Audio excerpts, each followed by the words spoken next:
बिस्मिल्लाहिर्रहमानिर्रहीम। अस्सलाम वालेकुम स्टूडेंट्स। अभी क्लास 10 का साइंस ग्रुप का मैथ करेंगे और इसमें हमने मतलब लास्ट टाइम 6.3 तक कंप्लीट कर लिया था। हम नेक्स्ट आगे हमारी मिसलेनियस एक्सरसाइज में हमने MCQs करने हैं सॉल्व।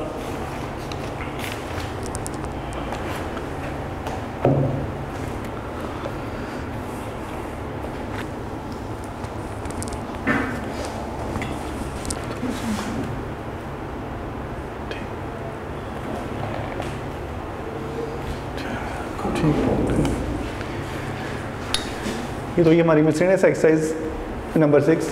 इसके अंदर हमने मतलब फर्स्ट क्वेश्चन में सबसे पहले MCQ सॉल्व करने हैं और इसके अंदर कह रहा है कि a group frequency table is also called. इसमें हमने इसकी डेफिनेशन की शुरू में पढ़ा था कि जो सी मतलब ग्रुप की फॉर्म में हमें फ्रीक्वेंसी डिस्ट्रीब्यूशन मिलती है, जो मतलब हमें डेटा मिलता है उसको हम मतलब फ्रीक्वेंसी डिस्ट्रीब्यूशन भी कह सकते हैं। तो इसलिए हम यहाँ पे क्लिक करेंगे, मतलब फ्रीक्वेंसी डिस्ट्रीब्यूशन पर टिक करेंगे। उसके बाद कहता है कि मतलब histogram is a set of adjacent. Histogram की शेप हमने देखा था कि जिसमें बार टाइप्स शेप्स बनती हैं और उन शेप्स को हम बोलते हैं रेक्टेंगल। तो इसलिए मतलब इसमें साथ मिले हुए रेक्टेंगल होते हैं, इसलिए हिस्टोग्राम को हम कह सकते हैं कि असल में ये मतलब रेक्टेंगुलर शेप का होता है। तो इस वजह से हम यहाँ पे रेक्टेंगल पर टिक करेंगे। उसको थर्ड MCQ में कह रहा है कि frequency polygon is a many sided close figure. जिसमें हमने बताया था कि मतलब फ्रीक्वेंसी पॉलीगॉन में हम फिगर बनाते हैं जो कि मतलब हर साइड से क्लोज होती है। मतलब कहने से मुराद है कि ओपन फिगर जो है वो नहीं होगी यहाँ पे। तो इसलिए हम यहाँ पे मतलब क्लोज फिगर को टिक करेंगे। आगे तब फोर्थ MCQ इसमें कह रहा है कि the cumulative frequency of table is also called. जिसमें हमने जब कम्युलेटिव फ्रीक्वेंसी वाला टॉपिक पढ़ा था तो इसमें हमने पढ़ा था कि ये एक ख़ास पर्टिकुलर जो क्लास इंटरवल होता है उसकी अपर क्लास जो उसकी अपर क्लास लिमिट होती है उससे लेस देन नंबर शो करता है। इसलिए कम्युलेटिव फ्रीक्वेंसी को हम less than cumulative frequency distribution भी कह सकते हैं। इसे यहाँ पे इसका ये ऑप्शन C आएगा। उसके बाद नेक्स्ट जो है वो आप कह सकते हैं कि ये मतलब फिफ्थ वाला कहता है कि in the cumulative frequency polygon frequency are plotted against. इसमें मतलब अपर क्लास लिमिट भी कह सकते हैं हम, और दूसरी जो सी मतलब पॉलीगॉन की जो शेप होती है इसमें हम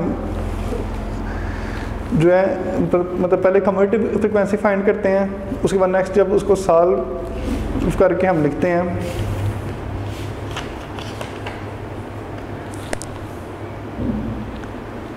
तो ये मतलब अपर क्लास बाउंड्रीज के जो अकॉर्डिंग होता है उसके मुताबिक हम इसको सॉल्व करते हैं। उसके बाद next arithmetic mean is the measure that determine the value of the variable under the study by dividing the number of all the values of the variable by their. देखें कि अरिथमेटिक मीन के अंदर हमने ये चीज़ पढ़ी थी कि जब हम इसको मेजर करते हैं तो इसमें हम वैल्यूज़ को मतलब डिवाइड करते हैं पहले ऐड करके, तो मतलब जितनी ऑब्जर्वेशन हो उनसे हम इसको डिवाइड करते हैं।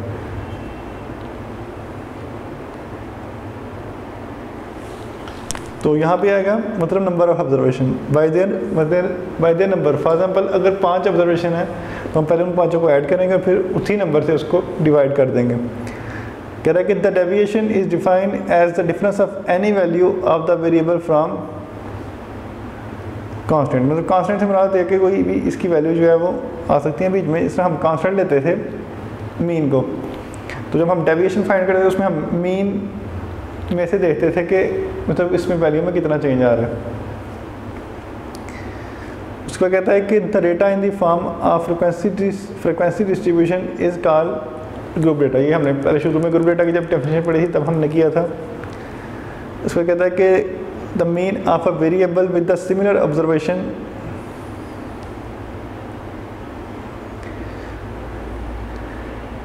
से कांस्टेंट के इज। कहता है कि मीन होगा अब variable with the similar observation. Similar observation मतलब अगर उस तरह की ही ऑब्जर्वेशन होगी से कांस्टेंट के, तो वो मतलब बताता है खुद अपने साथ अगर आप उसको डिवाइड करें तो वही आंसर आएगा इसका, मतलब के इटसेल्फ। उसका नेक्स्ट है कि मीन इज़ इफेक्टेड बाय, तो मीन जो है वो मतलब इफेक्ट हो सकता है ओरिजिन। ओरिजिन से मुराद ये है कि जिसको हमने उसके पॉइंट लिया है उससे या एक्सट्रीम वैल्यू से इफेक्ट होता है आमतौर पे।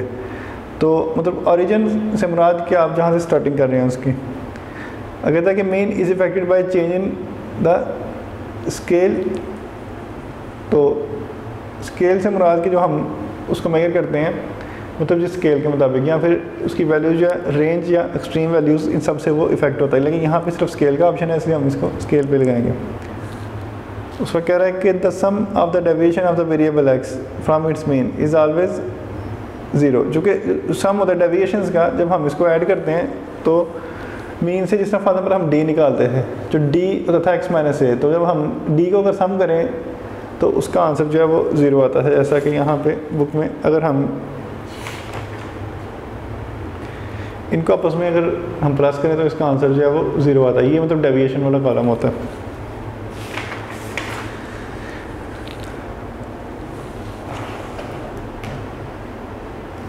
इसके बाद नेक्स्ट है कि then positive root of the product is x1 x2 x3 and xn observation is called mode mean या ज्योमेट्रिक मीन। तो आपने पढ़ा था कि जब n पॉजिटिव करते हैं तो वो असल में होता है ज्योमेट्रिक मीन।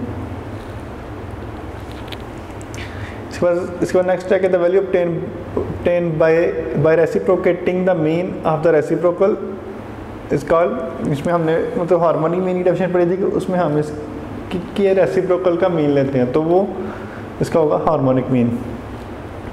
कह रहे कि the most frequent agreeing observation in the data set is called, और इसकी डेफिनेशन पढ़ी थी हमने, वो होता है मोड। कह रहा है कि द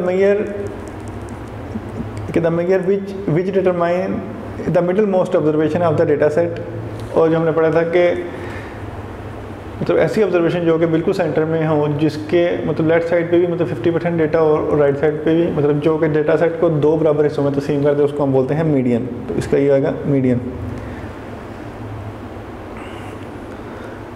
कह रहा है कि द ऑब्जर्वेशन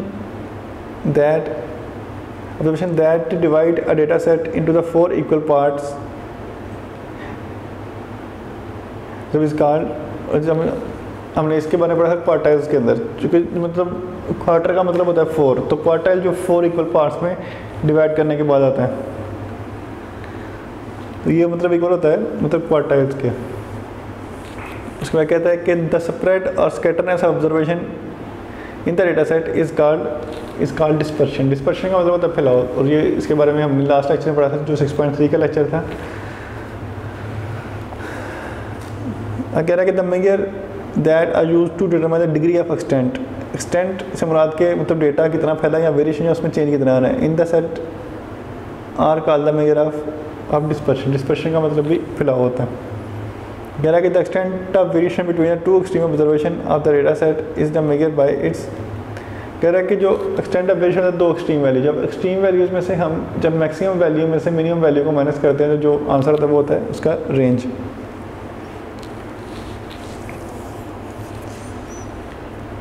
उसमें कह रहा है कि the mean of the square deviation, अगर स्क्वायर ने डेविएशंस का observation from their arithmetic mean is called, उसकी हमने डेफिनेशन 6.3 वाले लेक्चर में पढ़ी थी कि उसको हम बोलते हैं वेरिएंस।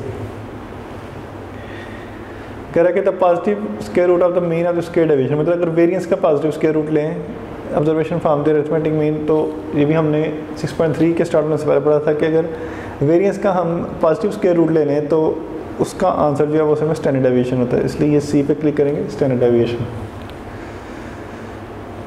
आगे जो इसके क्वेश्चन है उसमें मतलब डेफिनेशन है, ये ऑलरेडी हम तो चैप्टर में मतलब पढ़ चुके हैं। Range, geometric mean, harmonic mean, median, mode, central tendency, standard deviation, ये सारी डेफिनेशन आपने पहले ऑलरेडी एक्सरसाइज से पहले पढ़नी है, इसलिए आपने ये वहाँ से कर लेनी है। ये मतलब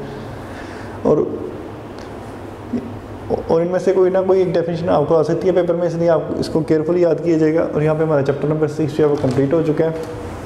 इंशाल्लाह कल नेक्स्ट जो है चैप्टर नंबर 7 स्टार्ट करेंगे। अल्लाह हाफिज़। वीडियो पसंद आई तो लाइक करें, अपनी राय कमेंट करें। ऐसे ही मजीद वीडियोस के लिए हमारा चैनल सब्सक्राइब करें और बेल का आइकन दबाएं ताकि आपको हर वीडियो का नोटिफिकेशन मिलता रहे।